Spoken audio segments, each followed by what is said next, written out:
কুঁৱলীৰ টোপাল পৰি বগা কাগজখন সেমেকি গ'ল, লগতে তাৰ আখৰকেইটাও। বাৰী এচুকত পৰি ৰোৱা সেমেকা কাগজখনে এসময়ত বহু কথা কৈছিল। তোমাক ৰাণী আৰু মোক সোণালী যুগৰ ৰজা পাতিছিল। এতিয়া সেই কাগজখন মামৰে ধৰা মুদ্ৰাৰ দৰে অৰ্থহীন। তাত থকা চিয়াহীখিনি মামৰ দৰে বিয়পি পৰে তাৰ চাৰিওফালে। ভাজ লয় ওখ পৰ্বতৰ মাজেৰে বৈ অহা একা বেকা নৈৰ ৰূপে। তেতিয়া তোমালৈ বুলি লিখা ৰঙা তেজৰ চিঠিখনে এটা এটা টোপালৰ মৰম সানি দিছিল। প্ৰথম প্ৰেমৰ সাগৰখনে তাত ঢৌ বান্ধিছিল। ভবা নাছিল সেই ঢৌ চুনামি হ'ব, তাৰ মৰমবোৰ পাৰত খুনা খাই উভতি আহিব।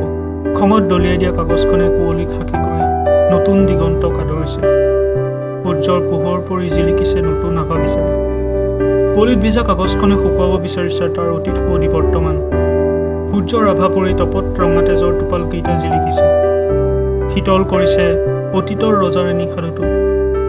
লগতে বুকুত বান্ধি লৈ ফুৰিছে শিলাময় প্ৰেমৰ সঁফুৰা।